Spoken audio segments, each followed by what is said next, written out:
preferente.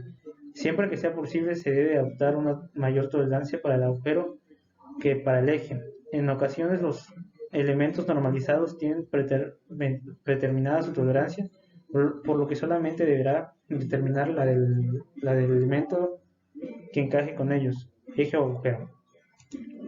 Eh, Siempre que sea posible se debe adoptar una mayor tolerancia para el agujero que para el eje. En ocasiones los elementos normalizados tienen predeterminada su tolerancia, por lo que solamente se deberá determinar la del elemento que encaje con ellos, eje o agujero.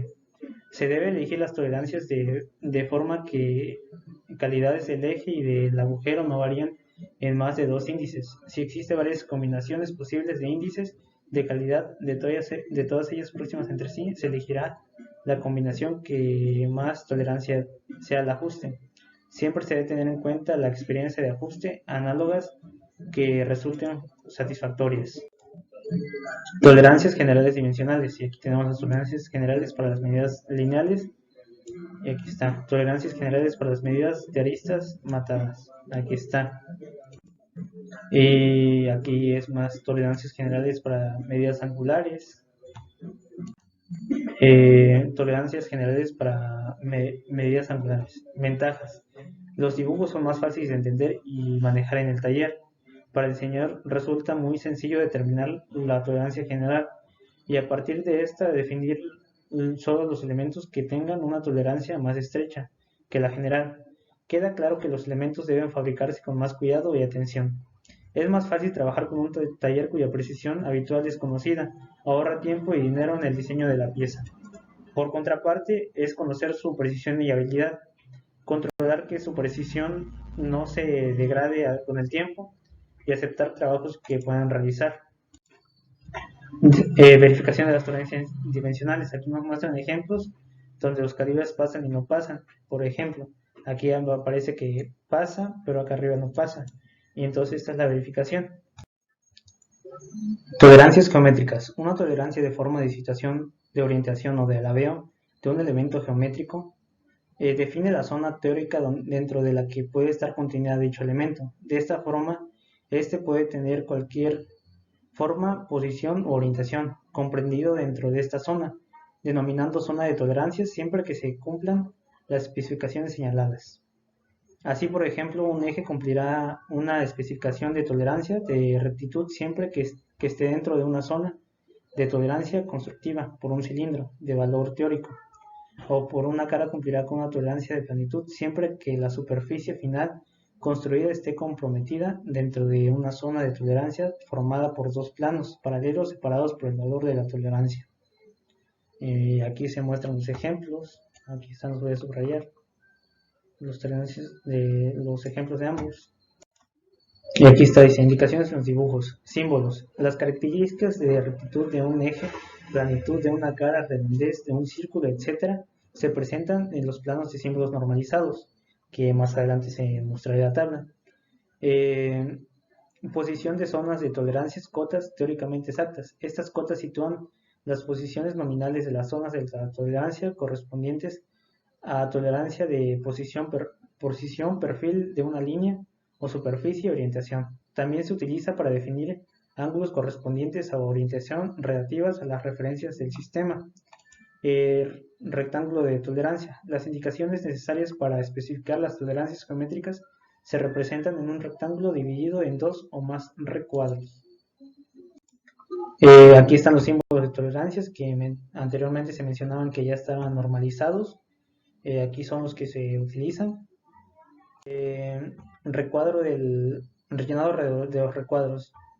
En la primera casilla se sitúa el símbolo de la tolerancia. En la segunda casilla se coloca el valor de la tolerancia, valor total en unidades utilizadas para la acotación lineal, normalmente en milímetros. Este valor irá predecido por el signo 0, si la figura de tolerancia es circular o cilíndrica, o SO si la zona de tolerancia es esférica.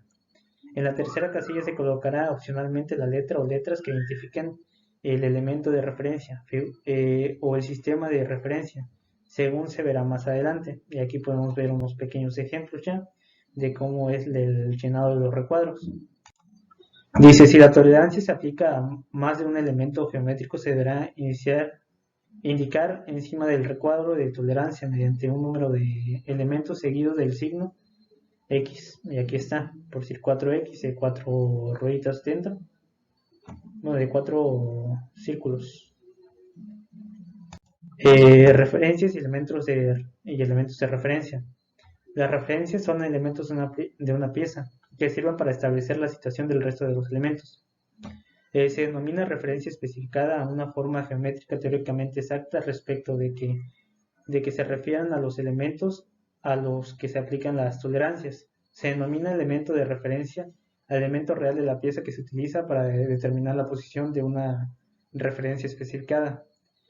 Se denomina elemento de referencia simulado a la superficie real de una forma precisa, que está en contacto con el elemento o elementos de referencia y que se utiliza para establecer las referencias. Los elementos de referencia simulados se utilizan como materialización de práctica de las referencias durante los procesos de fabricación y verificación. Y aquí tenemos las explicaciones de una referencia. Y dice, el triángulo se sitúa como de referencia, se sitúa como sigue. Sobre el contorno del elemento o sobre la prolongación claramente separado de la línea de J, cuando un elemento de referencia es una línea o una superficie. También puede colocarse sobre una línea de referencia apuntando a la superficie real. Sobre la prolongación de la línea de cota, cuando el elemento de referencia es eje o plano medio del elemento, si se supone un extremo de cota, con el triángulo de la referencia se debe mantener solo el triángulo. Y acá tenemos los ejemplos de las referencias, que aquí los subrayo, y más adelante hay más ejemplos, y que igual los subrayo para darlos a conocer. Otras indicaciones. Forma y orientación de la zona de tolerancia. Zonas individuales con igual tolerancia. Indicación con zona común. Tolerancias geométricas aplicadas a longitudes parciales de elementos. Tolerancia aplicada a un contorno o a una superficie completa. Tolerancia y referencias especificadas para roscas, cordaduras y engranajes. Tolerancia de forma. Planitud, rectitud, redondez y cilindridad. Dice la tolerancia de planitud se utiliza junto cierres e interfaces de piezas de unión para mejor contacto con la superficie. La indicación de la superficie debe tocar a la superficie a un auxiliar de prolongación.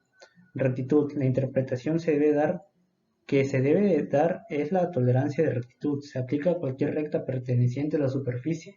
La zona de tolerancia está formada por dos líneas paralelas a cada elemento línea de la superficie separadas de la tolerancia, una de ellas definida por dos puntos más exteriores de la línea de la superficie. Redondez. La indicación de la tolerancia se debe hacer tocando la superficie. La tolerancia se refiere en...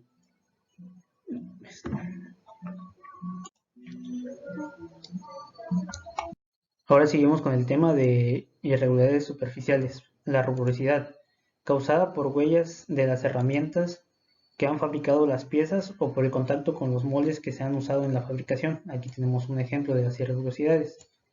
Ondulaciones, originadas por los desajustes en las máquinas que mecanizan las superficies de las piezas. Estos efectos quedan definidos de forma genérica como parámetros de perfil. Y aquí tenemos otro ejemplo de las ondulaciones. Definiciones previas. Perfil geométrico. Perfil ideal representado en los planos que debe cumplir la pieza. Perfil efectivo. Perfil real de la pieza producido por los medios disponibles de fabricación. Longitud de muestreo LR. Es la longitud básica utilizada para identificar las irregularidades del perfil evaluado. Longitud de exploración. Es la longitud total sobre la que se miden las desviaciones del perfil, que incluye normalmente varias longitudes básicas o de muestreo. Símbolos utilizados en los planos. Aquí tenemos los símbolos básicos. Símbolo de mecanizado con retirada requerida de material. Símbolo mecanizado indicando la retirada no permitida de material. Y símbolo para indicar características especiales. Aquí tenemos indicaciones sobre los símbolos de calidad superficial. En ella es el requisito principal de calidad superficial. ¿Ves el segundo requisito de calidad superficial? Es el método de fabricación que va a utilizar. D corresponde a la indicación del patrón de surcos superficiales y su orientación respecto del plano representando en el dibujo. Y E corresponde a las creces sobre espesores previas de la fabricación. Aquí tenemos las indicaciones de los dibujos, que también es una figura de ejemplos. Y gracias por su atención, espero que de alguna parte les haya ayudado. Y si quieren más videos como estos, manita arriba y suscríbanse.